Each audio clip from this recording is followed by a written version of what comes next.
memakai hidup kita menjadi saluran berkat bagi orang-orang di sekitar kita. Renungan kita pada pagi menjelang siang hari ini terambil dari Matius 26 ayat 6 sampai 13. Matius 26 ayat 6 sampai 13 saya akan baca untuk kita semua dari terjemahan baru edisi yang kedua. Ketika Yesus berada di Betania, di rumah Simon, penderita sakit kulit yang menajiskan, kalau di terjemahan baru edisi yang pertama langsung diterjemahkan di rumah Simon, orang kusta. Ayat 7, datanglah seorang perempuan kepadanya membawa sebuah buli-buli pualam berisi minyak wangi yang mahal. Minyak itu dicurahkannya ke atas kepala Yesus yang sedang duduk makan. Melihat hal itu murid-murid marah dan berkata, untuk apa pemborosan ini? Sebab minyak itu dapat dijual dengan mahal dan uangnya dapat diberikan kepada orang-orang miskin. Yesus mengetahui pikiran mereka lalu berkata, mengapa kamu menyusahkan perempuan ini? Ia telah melakukan sesuatu perbuatan yang baik padaku. Terjemahan baru edisi yang pertama juga menerjemahkan perbuatan yang baik, sama ya, perbuatan yang baik. Tetapi dalam bahasa aslinya sebenarnya bisa diterjemahkan sebagai perbuatan yang indah, perbuatan yang cantik, perbuatan yang elok. Jadi bukan hanya bicara soal baik secara moral, tetapi bicara soal beauty, keindahan. Sesuatu yang indah ya, ketika kita melihat sebuah pemandangan, kita akan berkata ini sebuah pemandangan yang indah, pemandangan yang elok. Ya. Bukan sesuatu yang berkaitan dengan perbuatan benar atau salah. Ada makna yang lebih dalam dari itu. Makanya bisa terjemahkan, ia telah melakukan sebuah perbuatan yang cantik, yang elok, yang indah bagiku. Sebab orang-orang miskin selalu ada padamu, tetapi aku tidak akan selalu bersama kamu. Sebab dengan mencurahkan minyak itu ke tubuhku, ia membuat suatu persiapan untuk penguburanku. Sesungguhnya aku berkata kepadamu, di mana saja Injil ini diberitakan di seluruh dunia, apa yang dilakukannya ini akan diceritakan juga untuk mengingat dia. Karena sederhananya Injil itu adalah sebuah kabar baik, kabar yang menggembirakan, kabar yang indah, kabar yang elok, sehingga sesuatu yang berkaitan dengan keelokan, keindahan itu juga pasti akan menyertai. Terima kasih Tuhan, kita sedang di dalam suasana menuju kepada Paskah, atau kalau di dalam kalender gerejawi disebut sebagai masa Prapaskah. Prapaskah itu bukan sekedar menghitung hari atau menghitung minggu menuju Jumat Agung. Prapaskah adalah perjalanan hati umat Tuhan. Khususnya gereja diajak berjalan perlahan mengikuti langkah Kristus menuju salib. Kalau kita perhatikan kitab-kitab Injil itu tidak mencatat dengan begitu banyak itu ya.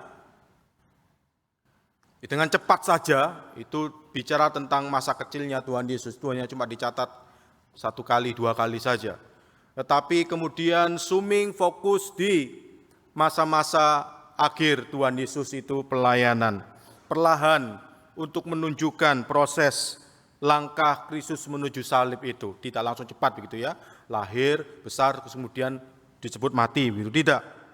Dan ketika kita tiba di Matius pasal 26, Injil sebenarnya sudah memasuki bab terakhir dari kehidupan Tuhan Yesus. Seluruh pelayanannya kini mulai menuju kepada satu titik, yaitu salib itu sendiri. Sebelum bagian yang kita baca ini, Yesus sendiri sudah 3 kali memberitahukan kepada murid-muridnya bahwa ia akan menderita, diserahkan kepada para pemimpin agama, dan dibunuh. Di dalam pasal 16, pasal 17, pasal 20, dan di dalam pasal yang ke-26 ini, kalau kita lihat LAI itu menuliskan pemberitahuan keempat. Berulang kali Yesus memberitahu, tetapi celakanya para murid tidak ngerti-ngerti. Kita bersyukur kita punya Tuhan yang sabar. Saudara kalau jadi dosen, jadi guru, ngajarin murid, tidak ngerti-ngerti, itu kudu mangkel ya, atau kudu dipitas. Sudah dikasih tahu 1 kali, 2 kali, 3 kali, nggak ngerti-ngerti. Ini sampai 4 kali saudara, Tuhan Yesus itu memberitahu. Menyaksikan tentang rencana keselamatan Allah. Tapi murid-muridnya nggak ngerti-ngerti. Tapi setidaknya kita bisa meyakini di sini bahwa bagi Yesus salib itu bukan kejadian yang tidak terduga. Salib itu bukan sebuah kecelakaan sejarah. Seakan-akan Yesus itu tidak tahu bahwa nanti dia itu akan disalibkan. Atau ada teolog-teolog di zaman modern ini yang mencoba menafsirkan sebetulnya salib itu adalah konsekuensi atau resiko politik. Karena Yesus itu membuat semacam kelompok yang tidak disukai oleh pemerintah Romawi. Tapi sekali lagi Alkitab menyaksikan dengan jelas bahwa salib itu adalah sebuah jalan yang dengan sadar Yesus itu tempuh. Bahwa dia tahu bahwa dalam misi rencana keselamatan Allah, dia menuju ke salib. Tetapi pada saat yang sama, Injil menunjukkan bahwa rencana Tuhan itu juga ada kaitannya dengan apa yang dilakukan oleh manusia. Kalau kita baca dalam pasal 26, beberapa ayat sebelum bagian yang kita baca tadi, kita menemukan bahwa para imam kepala dan tua-tua bangsa Israel itu sedang merancang, mereka-reka bagaimana caranya untuk dapat menangkap dan membunuh Yesus itu secara diam-diam. Jadi sekali lagi ada usaha-usaha manusia di sana, di dalam kedaulatan Tuhan. Dan setelah perikop yang kita baca, kita menemukan bahwa salah seorang dari 12 murid itu sendiri, Yudas Iskariot, akan pergi kepada para imam kepala dan tua-tua itu untuk menyerahkan Yesus. Sebuah kolaborasi pengkhianatan. Jadi dari satu sisi ada rencana keselamatan Allah, tetapi dari sisi yang lain, sisi manusia kita melihat ada intrik, ada ketakutan, dan ada pengkhianatan. Dan di tengah-tengah itulah Injil Matius menempatkan sebuah kisah ini. Yesus sedang berada di Betania, di rumah Simon si kusta. Di sana seorang perempuan membawa sebuah buli-buli berisi minyak narmastu yang sangat mahal. Dan tanpa banyak kata, ia memecahkan buli-buli itu dan mencurahkannya ke atas kepala Tuhan Yesus. Dan jika kita membaca kisah ini, mungkin kita menganggap bahwa apa yang dilakukan oleh perempuan itu adalah sebuah tindakan penghormatan, sebuah apresiasi, penghargaan kepada Tuhan Yesus. Kita mungkin hanya berhenti sampai di sana. Tetapi catatan Matius menolong kita untuk melihat bahwa peristiwa ini jauh lebih daripada sekedar sebuah tindakan penghormatan. Dan yang lebih mengejutkan lagi, bukan hanya tindakan perempuan itu, tetapi tindakan para murid, respon mereka terhadap apa yang dilakukan oleh perempuan itu. Mereka melihat tindakan itu sebagai sebuah pemborosan. Bagi mereka minyak itu seharusnya dijual dan uangnya diberikan kepada orang-orang miskin. Dan selanjutnya kita menemukan bahwa Yesus menegur mereka, para murid itu, dengan berkata, "Mengapa kamu menyusahkan perempuan ini? Ia telah melakukan sebuah perbuatan yang indah, yang elok kepadaku." Di mata para murid, sebuah pemborosan, sebuah hal yang sia-sia, sebuah hal yang tidak indah, yang tidak elok. Di mata Yesus, itu adalah sesuatu yang indah, sesuatu yang elok. Mengapa Yesus berkata demikian? Mengapa Yesus menunjukkan bahwa tindakan yang tampaknya tidak efisien itu, yang buang-buang itu, justru dipuji Yesus sebagai sesuatu yang indah? Mengapa Injil Matius menempatkan kisah ini tepat di antara rencana pembunuhan terhadap Yesus dan pengkhianatan Yudas? Disinilah kita akan mencoba untuk merenungkan dengan lebih dalam apa yang sesungguhnya sedang terjadi di dalam kisah di Betania itu.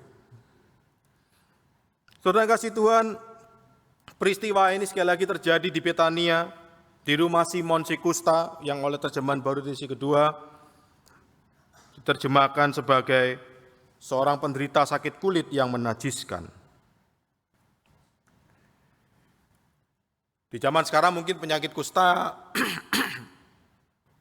sudah ada obatnya dan biasanya orang menjauh atau mengkarantina penyakit kusta itu karena dikhawatirkan bisa menularkan ya secara fisik.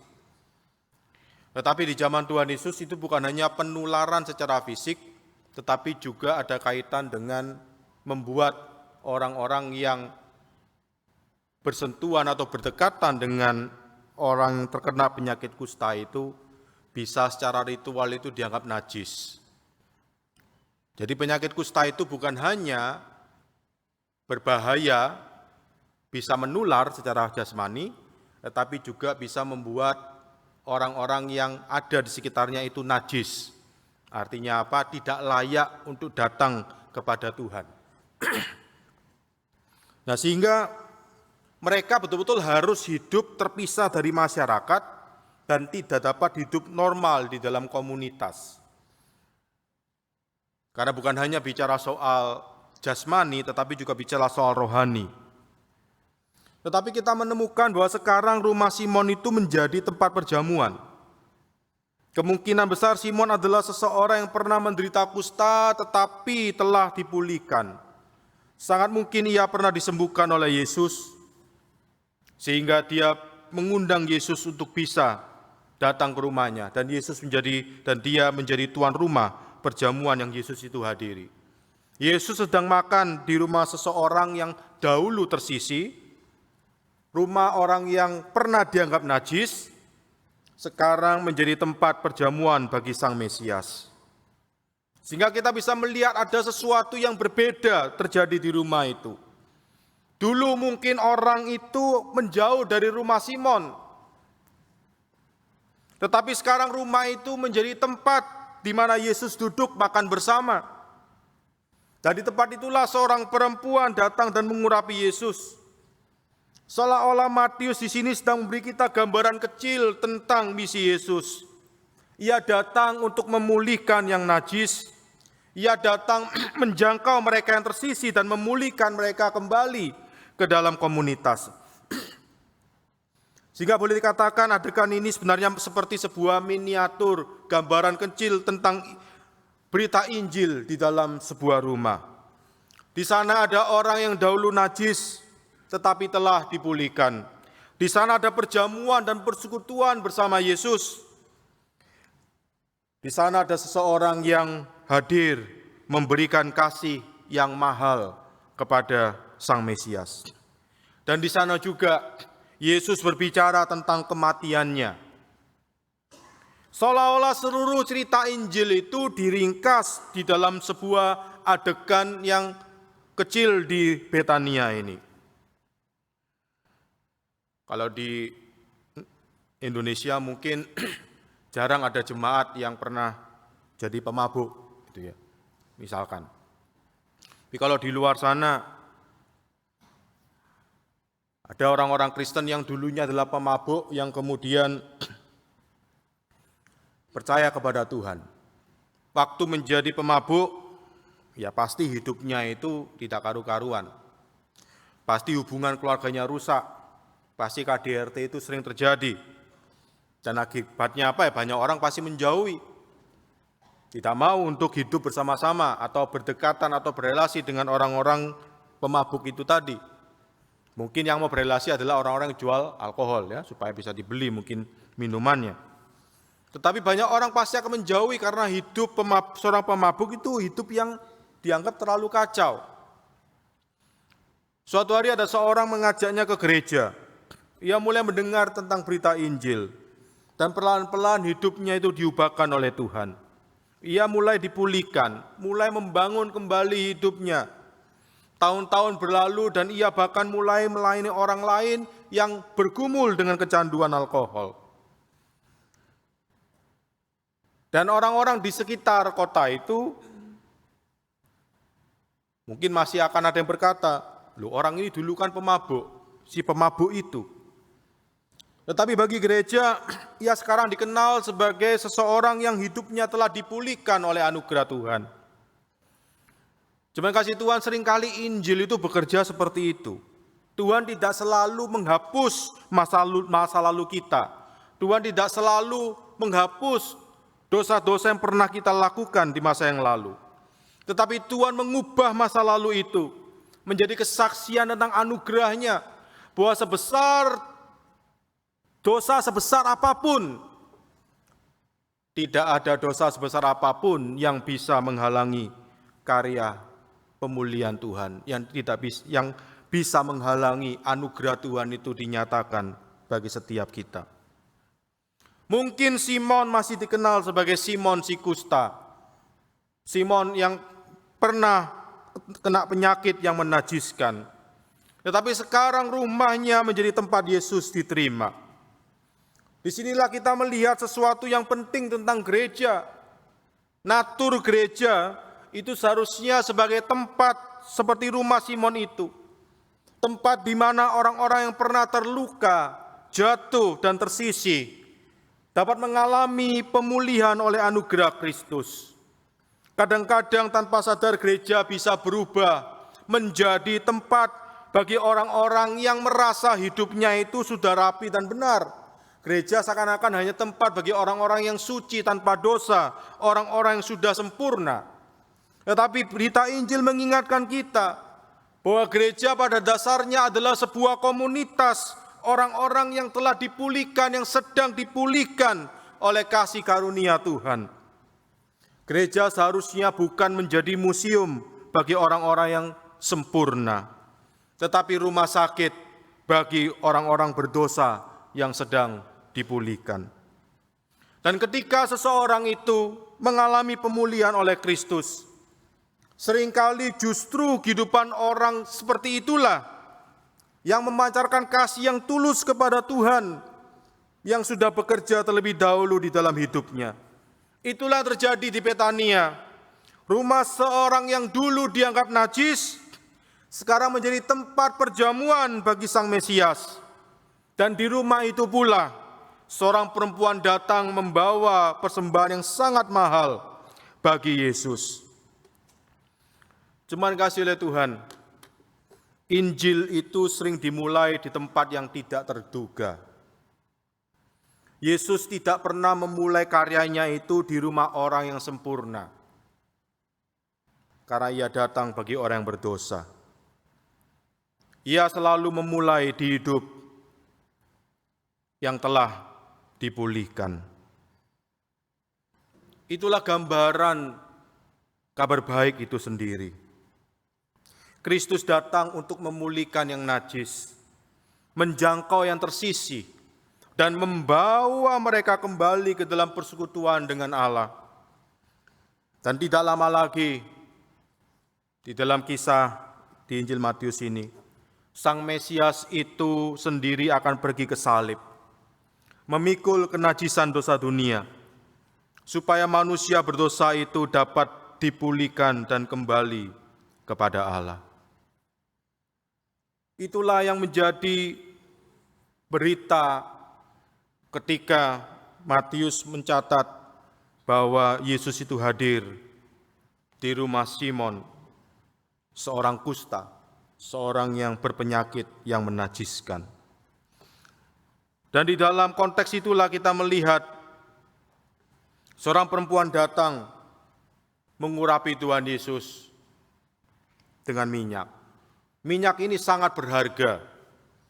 Markus 14 ayat yang ke-5 mencatat harga daripada minyak ini adalah dicatat 300 dinar lebih. Harga minyak itu setara dengan 1 tahun upah seorang pekerja. Jadi bisa jadi perempuan ini mungkin menabung gitu ya, selama setahun, kemudian membelikan minyak itu, dan kemudian mengurapi Tuhan Yesus.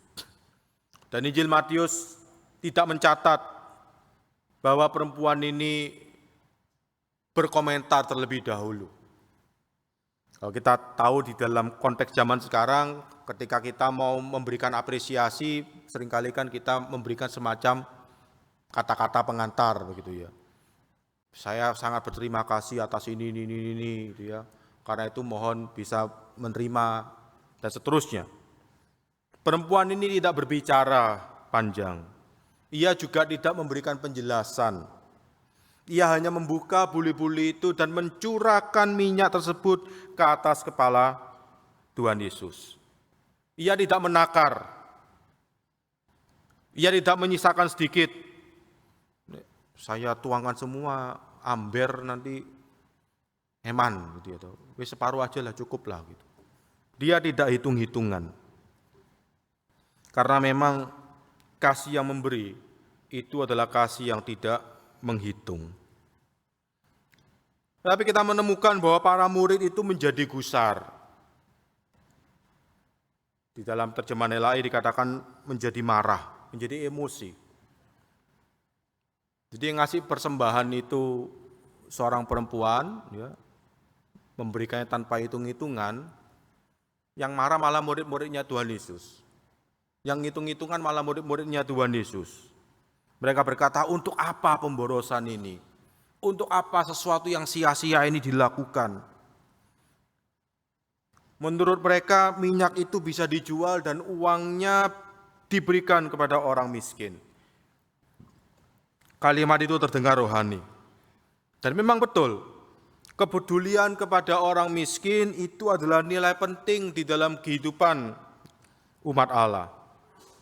Tetapi pada saat itu mereka sekali lagi tidak memahami apa yang sedang terjadi di hadapan mereka. Yesus sedang menuju kematian. Mesias sedang menuju salib. Tapi tidak ngerti. Kadang-kadang kita juga bisa seperti itu. Kita bisa memiliki alasan mungkin yang betul, bahkan secara moral. Sesuatu yang baik yang bisa membantu orang lain. Tetapi kita tetap gagal melihat karya Allah yang sedang berlangsung. Cuman kasih oleh Tuhan,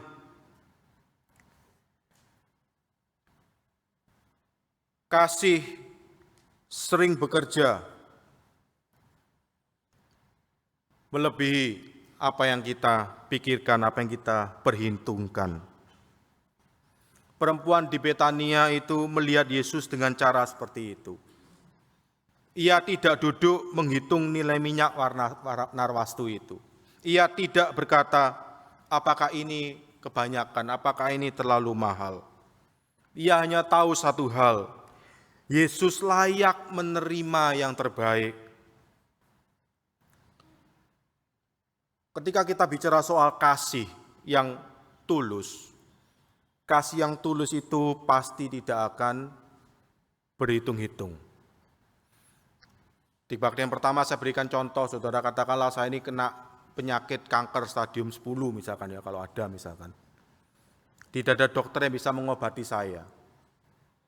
Kemudian saya mendapat kabar ada seorang dokter yang baru saja menghasilkan sebuah terobosan penelitian di dalam penyembuhan penyakit kanker. Dan akhirnya saya datang ke dokter itu, dan dokter itu periksa dan berkata, ya Pak Amos, Bapak kena kanker stadium 10, dan berdasarkan hasil penelitian saya, terobosan yang sudah saya lakukan, Bapak bisa disembuhkan. Ini bisa ditreatment, bisa disembuhkan. Wah, saya senang mendengar kabar itu. Kemudian saya tanya, dok, berapa biayanya? Karena ini sebuah terobosan yang baru, memang masih mahal. Biayanya 5M, 5 miliar. Saudara pendeta punya uang 5 miliar enggak? Kalau model saya pendeta enggak punya, saudara. Ya, enggak tahu kalau model pendeta yang lain. Ya, saya berkata terus terang, saya enggak punya uang itu, dokter. Saya juga enggak mau membebani gereja. Gereja masa disuruh bayar 5M.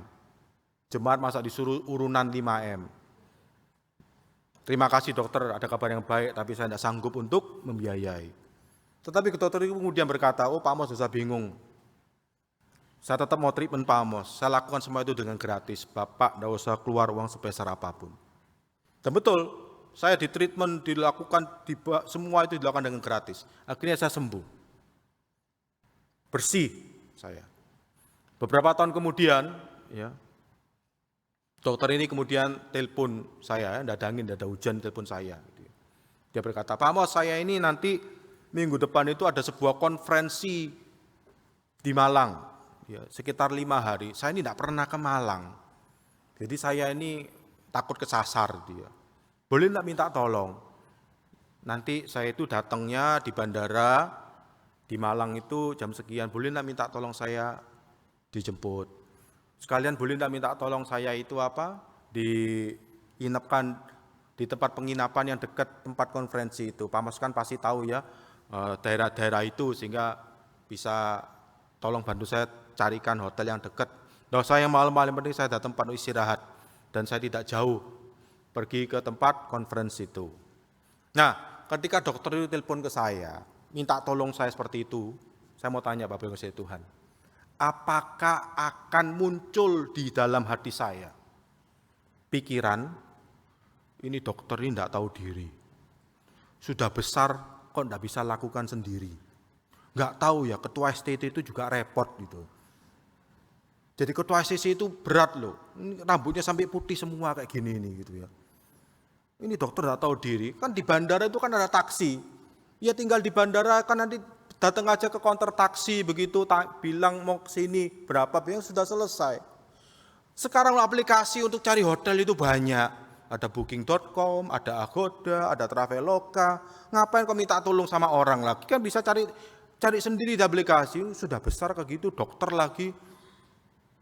Saya mau tanya, apakah akan bisa muncul pemikiran seperti itu di dalam hati saya? Kenapa tidak akan mungkin? Karena saya sudah mengalami sesuatu yang luar biasa dari dokter itu, bukan? Tidak akan mungkin dalam muncul benak saya bahwa saya itu harus melakukan itu dengan terpaksa, kewajiban. Tidak akan mungkin, saudara. Saya akan lakukan itu dengan sukacita. Bahkan ketika dokternya bilang, nanti kalau jemput saya, ya karena tahu pendeta kayak saya gini tidak punya mobil gitu ya. Saya itu ada mobil saudara, tapi itu mobil dinas ya, bukan mobilnya saya. Dia bilang, Pak Amos, jemput saya aja pakai apa adanya sudah wis gitu ya. Tidak akan mungkin saya akan berpikir, ya karena dokternya bilang begitu, saya jemputnya pakai sepeda ontel aja sudah. Sepeda kan tidak apa-apa, ini kan dijemput. Tidak akan mungkin saudara. Saya akan mikir caranya supaya bisa jemput pakai kendaraan yang nyaman bagi dokter itu. Dokter berkata, cari aja hotel yang tidak usah yang mahal-mahal, yang penting dekat dengan tempat konferensi itu, yang penting saya itu bisa istirahat. Saya akan cari hotel yang terbaik. Walaupun mungkin dokter tadi itu bilang, udah saya cari hotel yang baik, yang mahal, yang penting sederhana atau apa. Tanpa diminta, tanpa disuruh, saya akan berusaha berikan yang terbaik. Saudara, inilah gambaran kasih yang tulus. Mengapa Yesus mengatakan inilah sebuah perbuatan yang indah? Saya lebih suka terjemahan perbuatan yang indah itu tadi pada perbuatan yang baik. Karena kalau kita bicara soal keindahan, keelokan, kita itu pasti mau memberikan yang terbaik. Saudara, kalau kita bicara soal katakanlah karya-karya seni yang bagus, yang indah, yang menarik, kita pasti berani bayar mahal, bukan? Karena apa? Karena itu sesuatu yang elok, sesuatu yang indah. Itulah gambaran kasih yang tidak hitung-hitungan, adalah kasih yang mau memberikan yang terbaik. Bagi dunia pemborosan, bagi kasih tidak ada yang terlalu mahal bagi Yesus. Karena apa? Karena keindahan yang dilakukan itu adalah bicara tentang karya Tuhan Yesus sendiri, yaitu makna salib. Ketika orang lain itu hanya melihat minyak mahal, Yesus itu melihat hati yang mengasihi. Karena salib itu pasti akan selalu menyingkapkan hati manusia. Sebagian orang melihat Yesus sebagai sesuatu yang bisa dimanfaatkan untuk pencitraan, untuk mengangkat jati dirinya, mengangkat statusnya, dan lain sebagainya. Sebagian melihat dia sebagai pribadi yang layak menerima segalanya. Karena itulah Yesus menjelaskan bahwa perempuan ini meminyaki tubuhnya sebagai persiapan untuk penguburannya. Dan kita tahu bahwa dalam Alkitab pengurapan itu dilakukan kepada mereka yang punya jabatan raja, imam, dan nabi. Tetapi pengurapan yang diberikan kepada Yesus itu bukan pengurapan untuk sesuatu yang bersifat politik. Karena pada zaman itu pemerintahan Romawi itu menjajah bangsa Israel. Yesus diurapi bukan untuk menjadi raja secara politik, fisik yang akan membebaskan Israel dari kekuasaan pemerintah Romawi.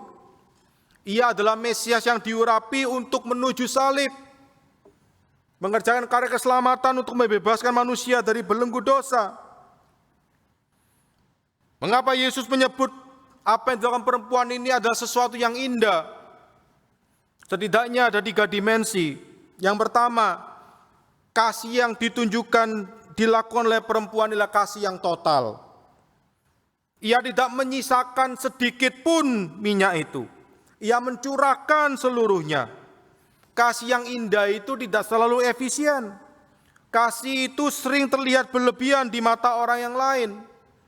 Karena kasih yang indah itu tidak akan pernah hitung-hitungan. Orang kalau sudah suka sama sebuah barang antik yang menurut dia itu bagus, saudara, itu pasti berani bayar harga yang mahal. Yang menurut kita, kalau kita lagi memang bukan suka dengan barang itu, kita anggap kok boros ya, kok sia-sia ya. Misalkan ya sekarang ini kan lagi mulai demen ini mobil-mobil yang retro-retro, yang model lama itu. Itu kan harga jualnya kan mahal. Dan ada orang yang berani bayar itu. Walaupun mungkin kecepatannya mungkin cuma 10 km per jam mungkin misalkan ya toh. Tetapi orang berani bayar mahal itu. Karena menurut dia itu sesuatu yang bagus, sesuatu yang indah, sesuatu yang elok. Ada orang yang mau bersusah-susah, membuang energi, membuang tenaga, ya, capek-capek, bahkan karena punya uang mau berani bayar harga yang mahal untuk transportasinya, akomodasinya, dan semuanya. Untuk apa? Untuk lihat pemandangan, bukan? Saudara, saya ini orang Jawa Timur, tapi saya ini belum pernah ke Bromo loh, saudara. Gunung Bromo belum pernah, saudara. Tetapi kan ada orang yang memang supaya bisa lihat pemandangan yang bagus Bromo itu kan mau susah-susah, bukan? Tengah malam bangun, berangkat supaya apa? Supaya bisa lihat matahari terbit. Padahal loh dari dalam kamar kita aja yang jendelanya menghadap arah timur kan lihat matahari terbit kan bisa. Tapi kita rela bayar harga untuk melihat matahari yang terbit. Karena apa? Kita mau melihat sesuatu yang indah.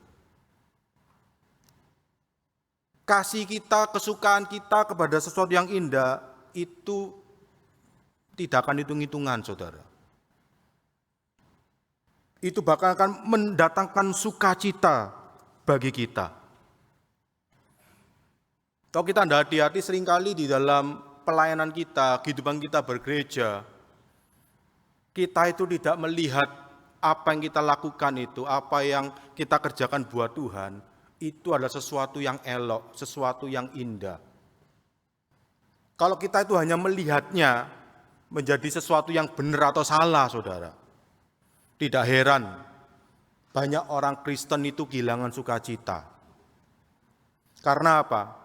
Karena kalau kita ini levelnya hanya sampai pada sesuatu yang kita lakukan itu yang penting benar, nggak salah, pada akhirnya yang kita lakukan itu adalah menjadi sebuah kewajiban, sebuah keterpaksaan.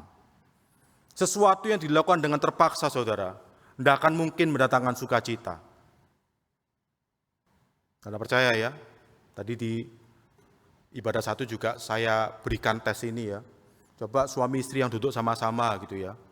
Istri tanya sama suami, sayang enggak sama saya kok?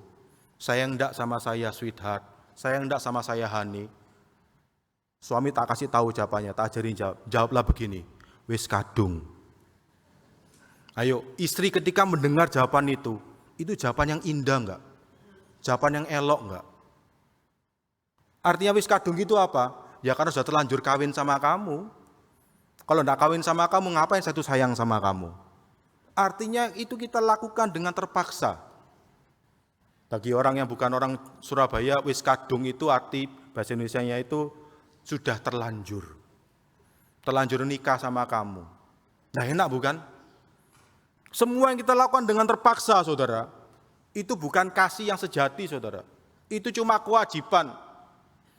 Mengapa banyak orang Kristen ketika datang ke gereja, itu menjadi sesuatu yang berat, sehingga akhirnya ketika beribadah itu tidak ada sukacita. Karena itu hitung-hitungan. Daripada aku ke gereja kan bisa ini, bisa itu. Tapi harus ke gereja, kewajiban. Daripada nanti dibesui masih ngeluarin teng, ngeluarin kue, tambah ngabisin makanan, repot sudah, wis ke gereja aja. Banyak anak Tuhan kehilangan sukacita karena apa? Karena hidupnya bukan menjadi hidup yang mempersembahkan yang terbaik, yang terindah buat Tuhan. Bukan melihat Tuhan itu sebagai sosok yang elok, sosok yang indah, yang patut untuk kita sembah. Akhirnya apa? Ya semuanya sekedar menjadi sebuah kewajiban kita lakukan. Mengapa Yesus menyebut apa yang dilakukan perempuan sesuatu yang indah? Karena yang ia lakukan adalah tepat pada waktunya. Yesus berkata, persiapan untuk penguburanku. Ada satu hal yang menarik jika kita membaca Injil Matius ini sampai akhir. Setelah Yesus mati, perempuan-perempuan datang ke kubur itu untuk mengurapi Yesus, untuk meminyaki tubuh Yesus. Tetapi mereka tidak pernah sempat melakukannya. Mengapa? Karena Yesus sudah bangkit. Artinya pengurapan di Betania ini, peminyakan Yesus di Betania ini menjadi satu-satunya pengurapan peminyakan yang benar-benar terjadi sebelum penguburan Yesus. Tanpa sepenuhnya memahami tentang rencana keselamatan Allah, perempuan ini dipakai Tuhan melakukan sesuatu tepat pada waktunya. Ia ambil bagian di dalam rencana keselamatan Allah, walaupun ia tidak sepenuhnya memahami. Kasihnya ternyata selaras dengan rencana keselamatan Allah. Kadang ketika kita itu mengasihi Tuhan, kita mungkin tidak tahu semuanya. Misalkan bagi kita yang bergumul di dalam kesulitan ekonomi, ketika kita mau mengasihi Tuhan, kita mungkin tidak tahu semuanya. Tuhan, ketika nanti saya sudah melakukan ini, apakah ekonomi saya akan membaik? Kita mungkin tidak tahu semuanya. Tetapi bagi kita yang mengasihi Tuhan yang sudah memberikan terbaik, kita akan lakukan itu dengan sukacita. Karena apa? Ya karena itu sesuatu yang indah yang kita lakukan untuk Tuhan. Bukan sekedar sesuatu yang benar atau salah. Dan yang ketiga, kasih yang melihat siapa Yesus sebenarnya. Para murid masih berpikir dalam kategori praktis. Mereka sudah diajari Yesus berulang kali tapi tidak ngerti-ngerti.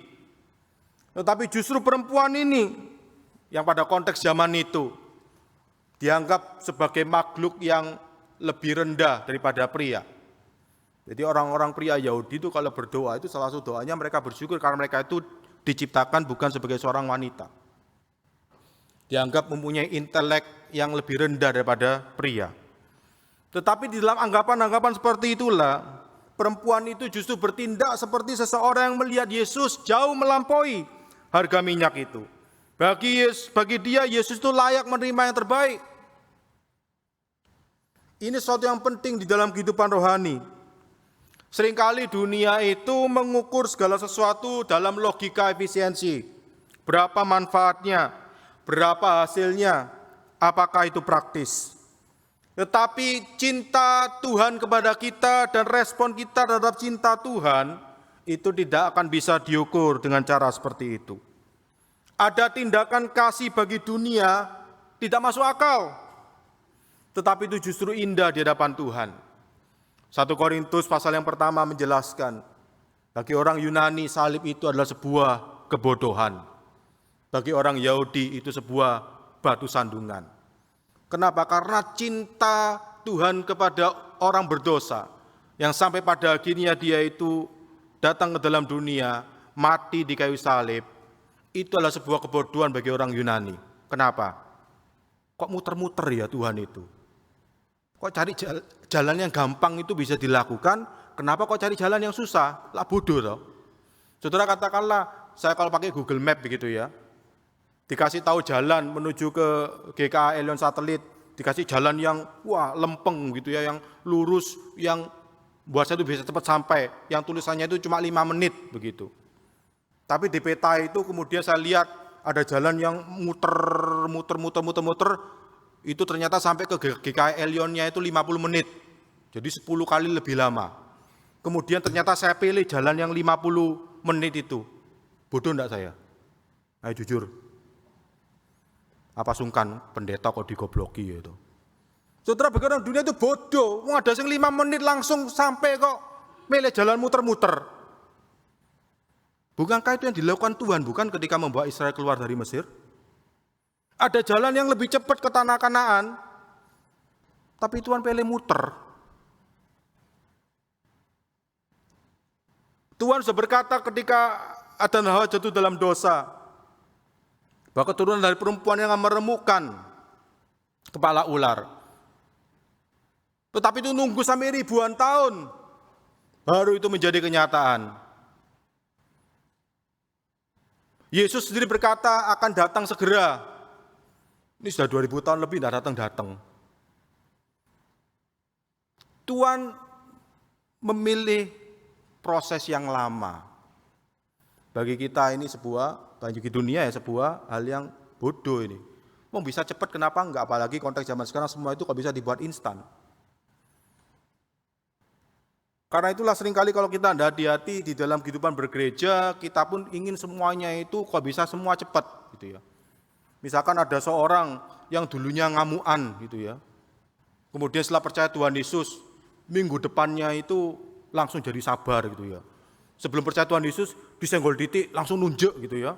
Setelah percaya Tuhan Yesus, minggu depannya bisa disenggol titik malah berkata senggolan satunya aja sekalian gitu. Ternyata setelah percaya Tuhan Yesus masih tetap nunjukan gitu. Sampai 10 tahun tidak berubah-berubah. Kadang kita bertanya, ini apakah Tuhan ini masih memproses? Saudara, proses Tuhan itu tidak bisa kita tentukan. Tapi kita bisa melihat di sini dari kisah ini bahwa apa yang dilakukan oleh perempuan ini itu adalah gambaran apa yang dilakukan Tuhan terlebih dahulu kepada kita. Ada tindakan kasih yang bagi dunia ini tanpa tidak masuk akal. Tetapi itulah justru gambaran cinta Tuhan yang luar biasa, yang indah.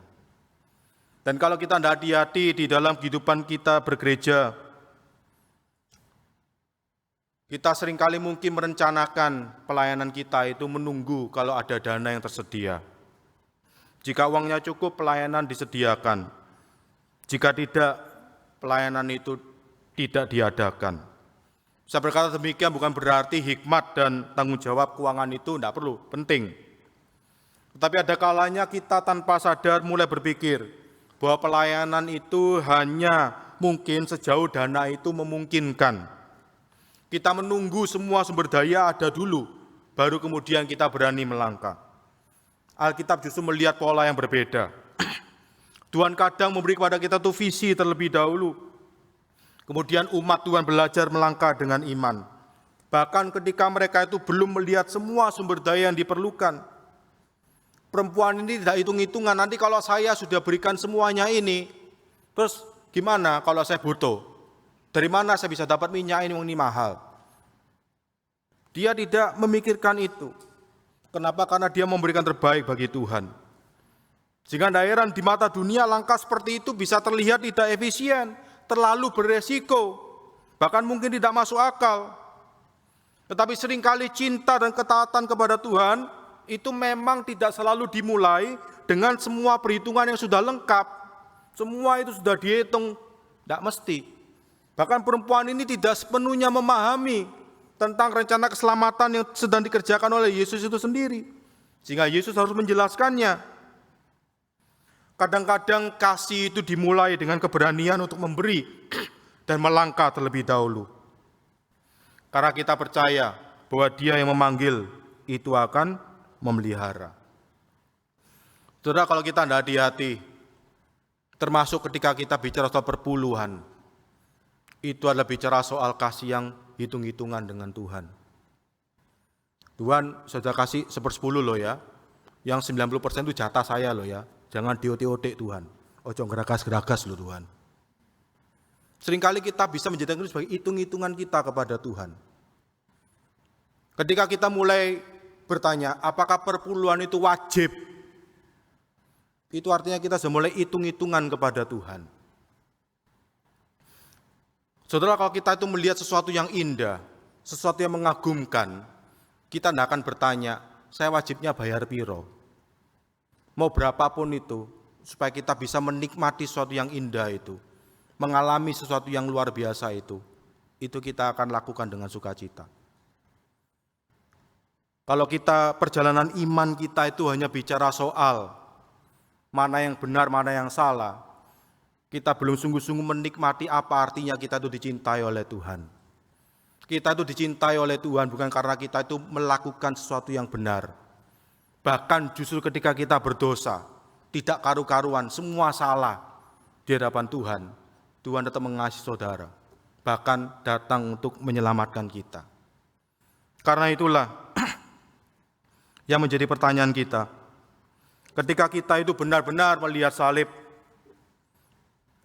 seharusnya hidup itu tidak akan pernah sama lagi. Karena Yesus itu sudah memberikan segalanya bagi kita. Apa yang kita berikan kepadanya. Karena inilah kisah Injil. Yesus tidak menuju salib itu karena dipaksa. Karena sekali lagi salib itu bukan kecelakaan sejarah. Ia menuju salib itu karena apa? Karena cintanya kepada saudara dan saya. Perempuan di Betania itu memberi sesuatu yang sangat mahal kepada Yesus. Bahkan sebelum ia itu mengerti sepenuhnya tentang salib itu. Karena itu masih belum terjadi. Tetapi kita ini hidup setelah salib. Kita tahu bahwa anak Allah itu benar-benar mati bagi dosa kita. Karena itu pertanyaannya bukan lagi apakah Yesus itu layak menerima hidup kita.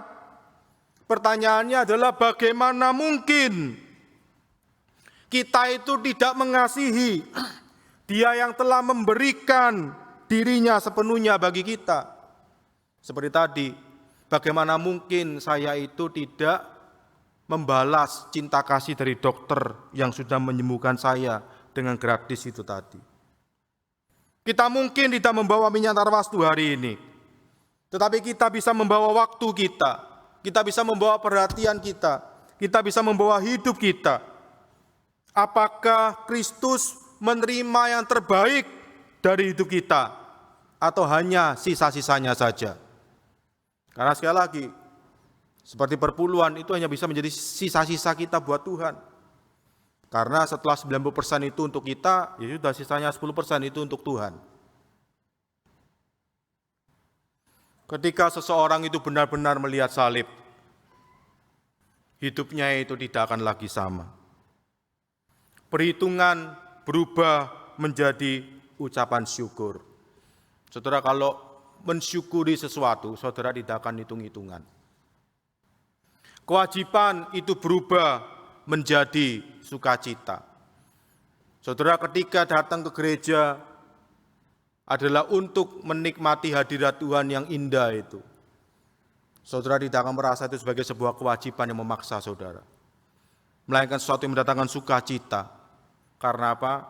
Karena kita hidup bersama mengalami hadirat Tuhan. Kalau kita memang mengasihi keluarga kita, mengasihi istri kita, mengasihi anak-anak kita, ketika kita disediakan Tuhan waktu untuk bersama-sama dengan mereka, itu bukanlah sebuah kewajiban. Itu akan mendatangkan sukacita, bukan?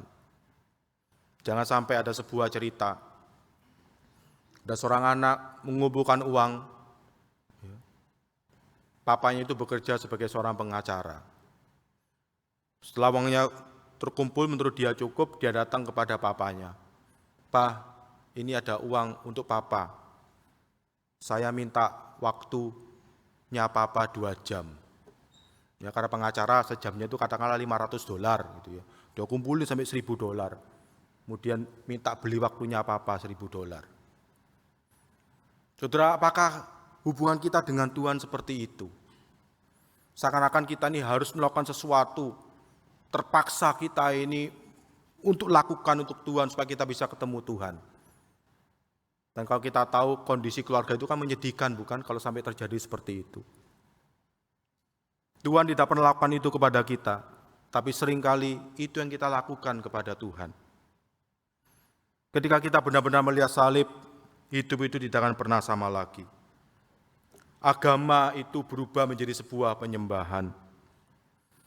Dan seperti perempuan di Betania itu, hidup kita perlahan-lahan dipulihkan dan diubahkan Tuhan menjadi sebuah persembahan yang hidup, yang kudus, dan yang berkenan kepadanya, yang terlebih dahulu menyerahkan dirinya kepada kita, yang akan kita rayakan kematian dan kebangkitannya sebentar lagi. Karena saudara yang kasih Tuhan, di kaki salib, penonton itu diubah menjadi penyembah. Disitulah sukacita, bukan keterpaksaan. Disitulah ketulusan dan keindahan hadir memberkati setiap kita. Mari kita berdoa. Bapa yang penuh kasih, kami bersyukur atas kasih-Mu yang begitu besar bagi kami. Engkau tidak menahan putra-Mu sendiri, tetapi menyerahkan Dia bagi keselamatan kami. Ampuni kami jika seringkali kami mengasihi-Mu dengan hati yang setengah-setengah. Tuhan